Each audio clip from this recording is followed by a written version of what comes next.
a quick Q&A for any questions that come up during this session. But we just wanted to thank you guys, first of all, for volunteering with us at our West Side Ski and Snowboard Regionals. It's going to be a lot of fun. Looking forward to seeing all you guys up there. My name's Alex Ryder. I'm the Senior Manager of Volunteers here, and I look forward to seeing y'all up there. Quickly, just wanted to run you guys through the schedule. So we moved things up a little bit this year compared to what we had last year, just so we can get things, moving a little bit quicker. So those of you who are on setup roles, and we'll talk about that here in a second, you guys are arriving at 7. Everyone else is arriving at 7:15. One thing to note in here as well, so we have our volunteer orientation at 8. The way this is going to work is it's going to go essentially in 2 waves. At 8 o'clock, I'll be giving you guys all the training to go through our details of the day. Then right after that, what we're going to do is those of you who are headed up on the mountain, we're going to split you up to your chief of course, and they're going to give you a little more specific training and kind of get you guys all synced up. You're going to be essentially a team, a little unit based on whatever hill that you're on. So we have a few different trainings. One thing to note, and I'm going to talk about it in a second, but at 8 a.m. is when rentals start on the mountain.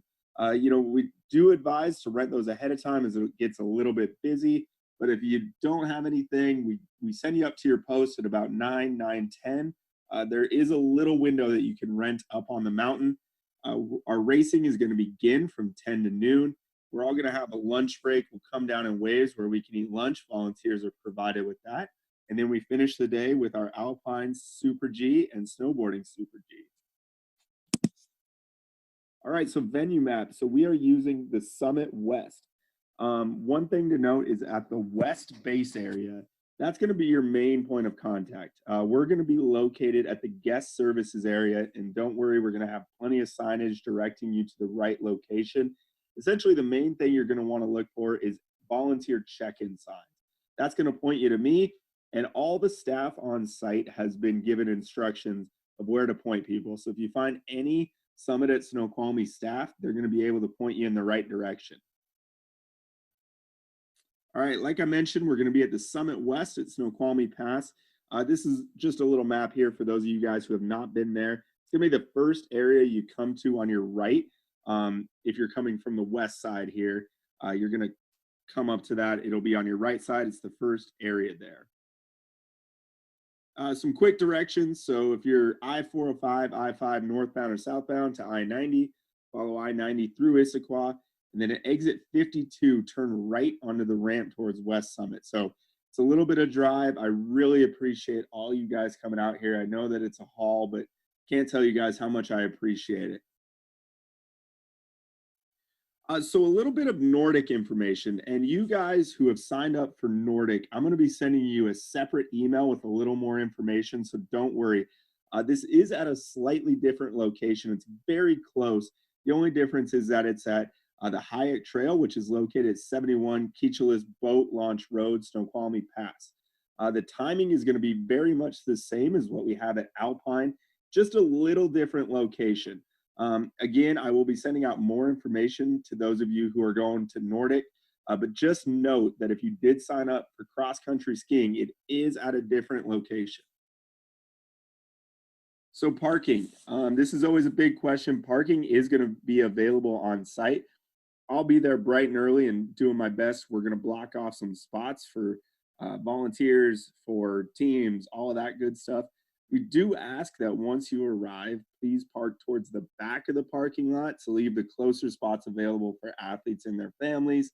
Be sure to check the weather report to prepare your car. We're going to talk about that in a second, but it does look like it's going to be pretty warm for mountain standards. So shouldn't be too bad, should be okay getting up the mountain.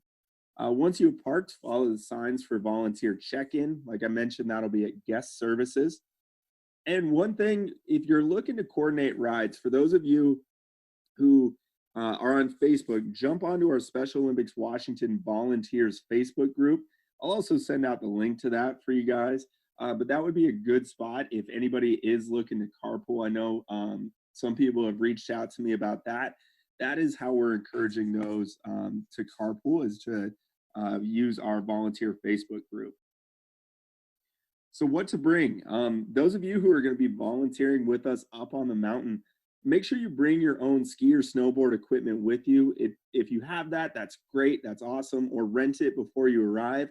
Like I said, we do have a little bit of time if you want to rent up on the mountain. It is, a little more expensive, a little more time, but there is a little window. We advise to wear extra layers and bring warm clothes to change into once your shift is done. And one thing, we do get you down on the mountain and rotate you through. But for those of you who are up on their mountain, you might be around there for a while at a time. I would suggest bringing, maybe a few snacks to put in your coat, maybe a bottle of water, and we'll have a few of those things with us as well, just to go ahead and, kind of have a little snack with you in case you get hungry during your shift or have any dietary restrictions. Rentals at the summit. So the rental shop opens at 8 a.m. I just wanted to give you guys a picture on kind of what their pricing looks like if you're planning on renting. This is just kind of an idea of what that looks like. So you can see for teens and adults, it's $45 for the whole day package, and that's everything with the skis or snowboard, boots, all of that stuff. $35 for the youth. So again, you do have a little bit of window, but as much as possible, bring your stuff with you. But again, you do have a little window if you want to rent. So what to wear? So I know all you guys up here in the Northwest, you have a good idea of what we're wearing up to the mountain. But if this is your first time, just make sure to dress for the elements. We're going to, again, keep an eye on that weather report and wear lots of layers. It's especially important for you guys who are going to be up on the mountain. You're going to be at your post for a lot of the day. So it never hurts to have too many layers and you can shed a few. And again, we suggest snow pants and a waterproof jacket, especially if it's going to rain, like it kind of looks like it's going to. So speaking of that, here's below that current weather report. So it's currently 32 degrees up there, so not too bad.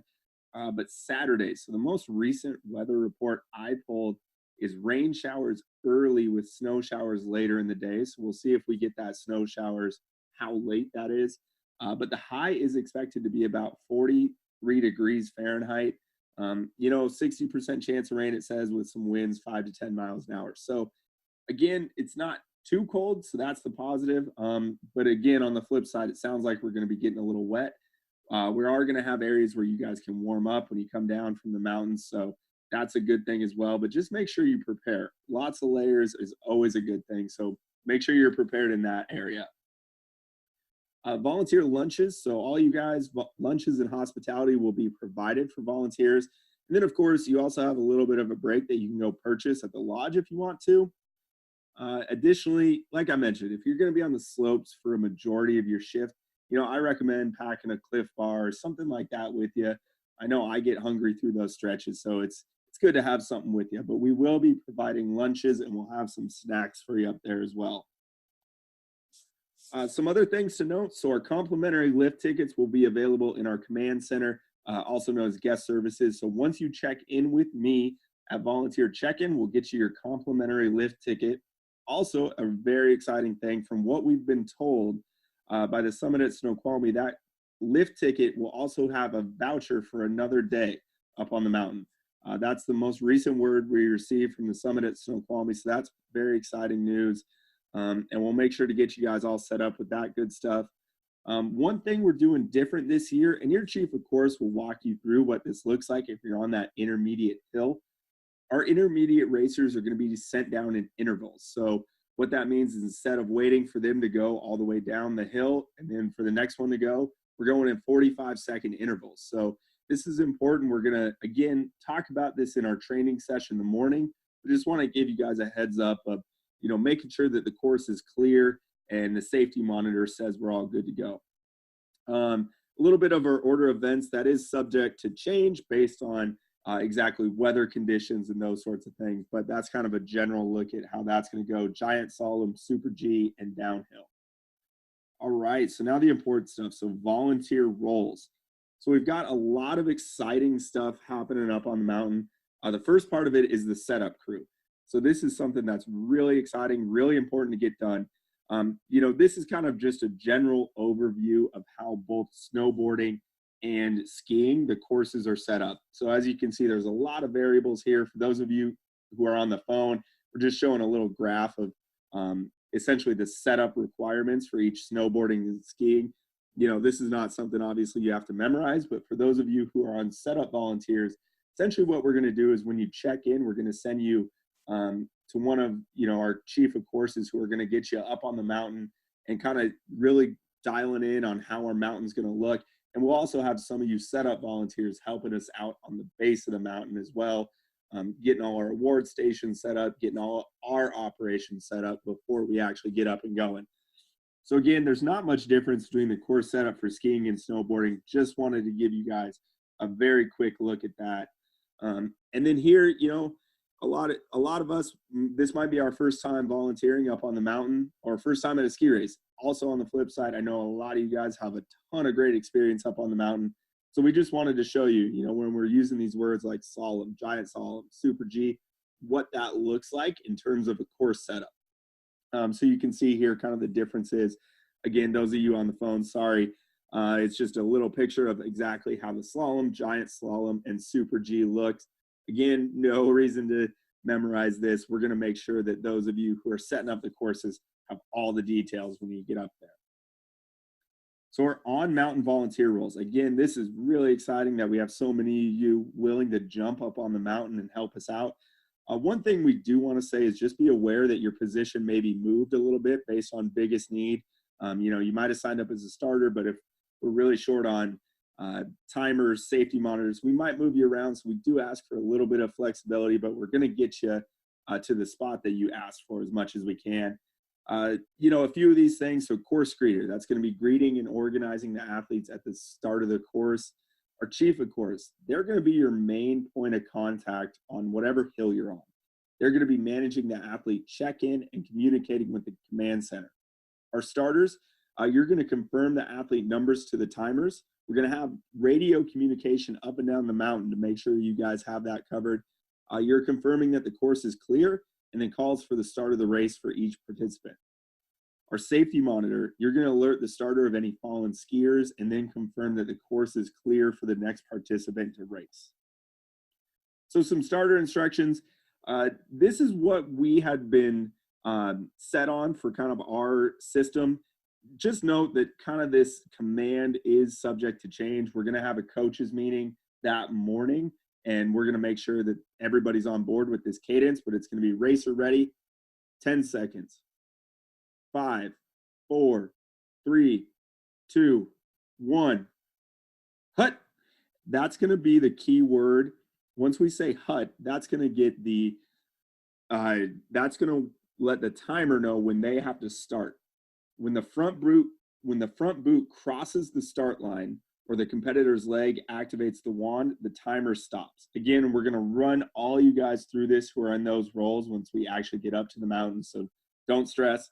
I know when I saw it and heard about it, it sounds a little bit stressful at times, but don't worry, we'll get you all set up. And I know a lot of you guys have had this experience before, so feel free to talk to us about it on site as well. The timer stops when the competitor's first boot crosses the finish line. So our other on-mountain roles are gate judges. You guys are going to be monitoring the course gates and managing disqualifications on the course. Timers are monitoring disqualifications, timing participants, and then communicating the time to the recorders. Recorders, you guys are the ones recording the race times on heat sheets.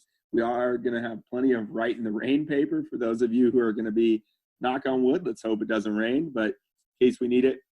Our command center runners, you guys are going to be relaying race times to command center for processing results. And then that course setup crew, we're going to utilize a few of you guys throughout the day. Those of you who are staying all day and willing to do that course setup, we're going to have you help prepare the courses and reset in between runs. And of course, the biggest set is that course setup at the beginning. You guys are going to be kind of plugging us in with that very first setup. So our on-base roles, we have setup roles, which are merchandise, helping us set up our merchandise, place our signs around, setting up awards. There's a lot of stuff going on at the bottom of the mountain as well, so we definitely need a lot of help with that.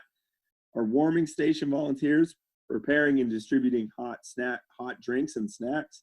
And then our awards volunteers, those of you guys who signed up in that position, you guys are going to be helping us prepare and pull awards for presentation. So as our results come in, a new wave of results comes in quite frequently, you're going to be helping us pull however many gold medals, silver medals, bronze medals that we need, and get us all set up to do our awards presentation, keep everything moving on time. Real quick, we just wanted to run you guys through our process of interacting with athletes and a little bit more about Special Olympics. For those of you who have volunteered with us a lot in the past, obviously this is nothing new. But for those of you, if it's your first time, we just wanted to run you through a few brief things. So the biggest thing is, what exactly is an intellectual disability? An intellectual disability is a term used to describe a person with certain limitation in their cognitive functioning and other skills, such as communication, self-care. The three main types that we have here at Special Olympics are Down syndrome, autism, and Fragile X. So some challenges to inclusion that we see. Here at Special Olympics Washington, we work to promote inclusion, but of course, there's a variety of ways that can be limited. The four main things that we see: hero worship, assuming that people are special for overcoming a disability; pity, feeling sorry for someone with a disability; the spread effect, assuming that the disability negatively affects other aspects of a person; and stereotypes, making generalizations about people with similar disabilities. So people first language represents a more respectful, accurate way of communicating. People with disabilities are not their diagnoses or disabilities, they're people first. So while interacting with athletes at our events, instead of saying he's autistic, say he has autism. Instead of saying she's down, say she has Down syndrome. Just remember, follow the athlete's lead in how they identify themselves. Dignity of risk. The dignity of risk is the idea that coddling people with intellectual disabilities limit them. Many of our athletes live independently and are extremely self-sufficient. So when interacting with our athletes, follow these main guidelines. Offer to help, don't assume. This is going to be a big one for those of you up on the mountain. So if an athlete falls, they have a minute to get back up and on the course and going. So don't feel like you have to just jump in immediately and help them out. Obviously, if they're injured and calling for help, that's a different situation, but don't just assume. Ask for clarification if you don't understand someone's speech, and it's always okay to ask them to write it down if that's easier. Share your feelings if someone does or says something inappropriate. And of course, remember, independence is precious. Age-appropriate interactions. We really don't see this a lot, but it's just important things to keep in mind. Just make sure your tone, we're not using baby talk, speaking louder. Eye contact. This is an important one when if there's a translator or has a helper, teacher, guardian, address the athlete and look at them instead of the translator or helper. Physical interaction. This is a big one. You're going to meet a ton of great athletes and a ton of great coaches and a ton of great other volunteers. You're going to be meeting and seeing a lot of the same athletes throughout the day. It's a lot of fun to introduce yourself at the beginning of the day. A good physical interaction is a high five, intro handshake, and just get ready to enjoy the day. It's a ton of fun. Introductions, just normal introductions. No need for little guy, buddy, those sorts of things.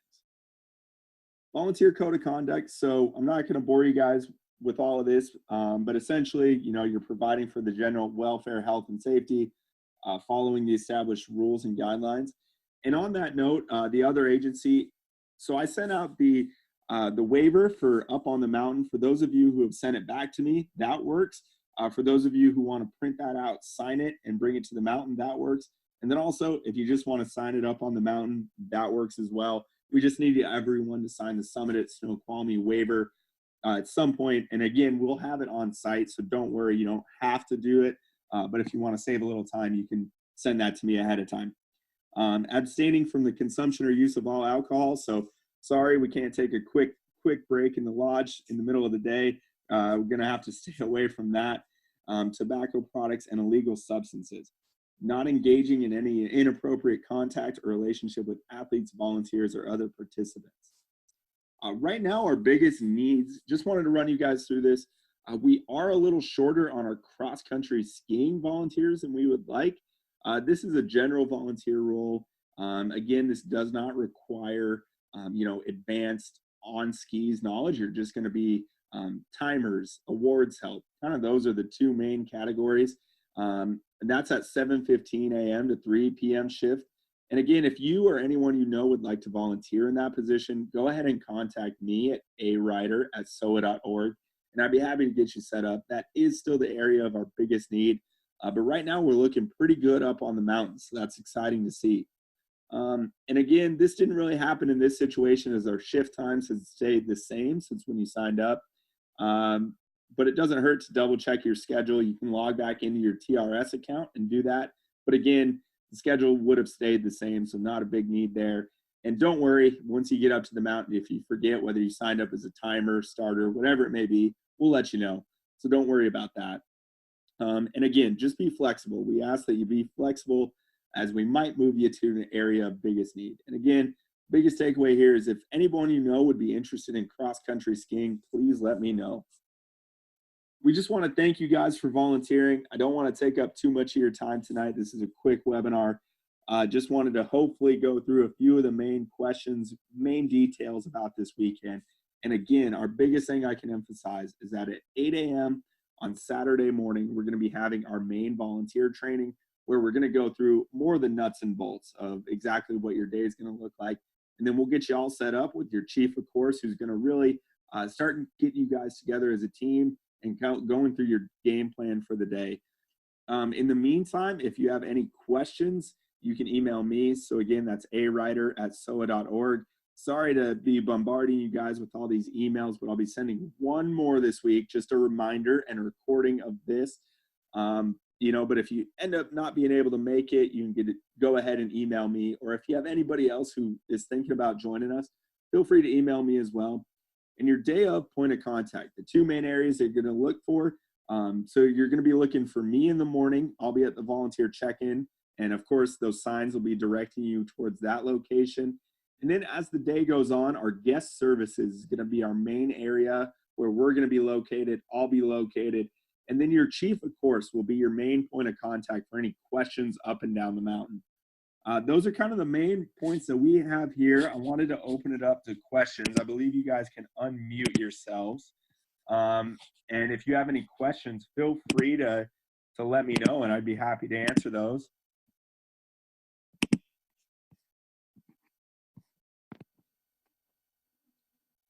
Anybody have any questions?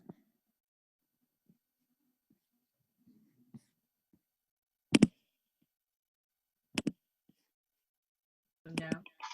Can I hear him? Yeah, it looks like we got you. You're all unmute everybody real quick. And then if anybody has any questions, you can jump in.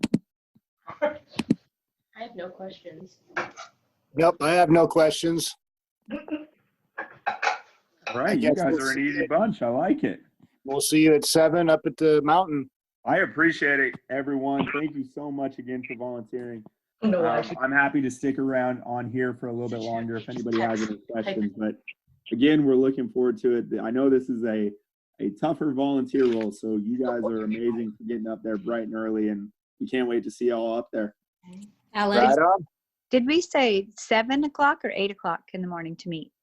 So 7:15 is volunteer check-in, and that'll run until about 7:45. So you can honestly get there in that window. And then at 8 o'clock is when we'll do our volunteer training. Oh, okay. Thank you. Yeah. Alex, Yes. this is Marnie. Hey, Marty. Hi.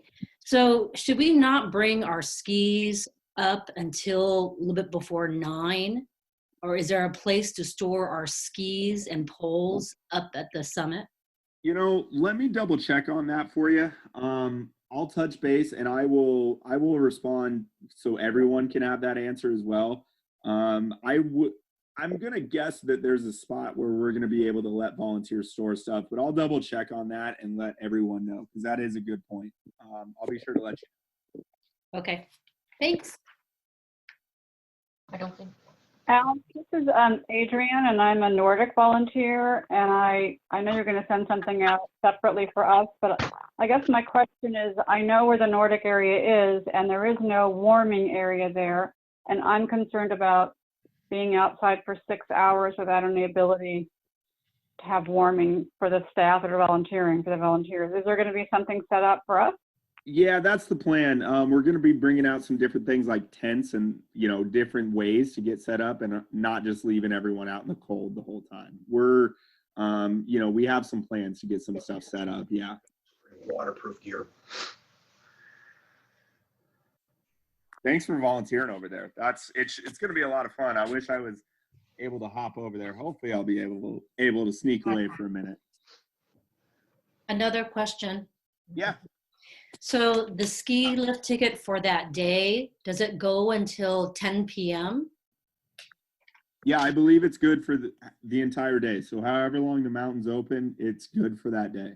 Okay. Thanks. We are not going to be participating on the mountain until we get lift tickets. You'll be a question for you to ask them. We No. can't. Probably No. not. All right. Does anybody have any more questions? I'm gonna go work. Okay. All right, everyone. Well, if you do have any questions, you can feel free to email me at arider@sowa.org, and I'd be happy to answer that for you. And again, we'll be there bright and early on Saturday morning and more than happy to answer any questions you guys have and just get ready to have a fun day and walk you through everything. So again, thanks, everyone. We really appreciate it. Thanks, Alex. Okay, thank you. Thanks.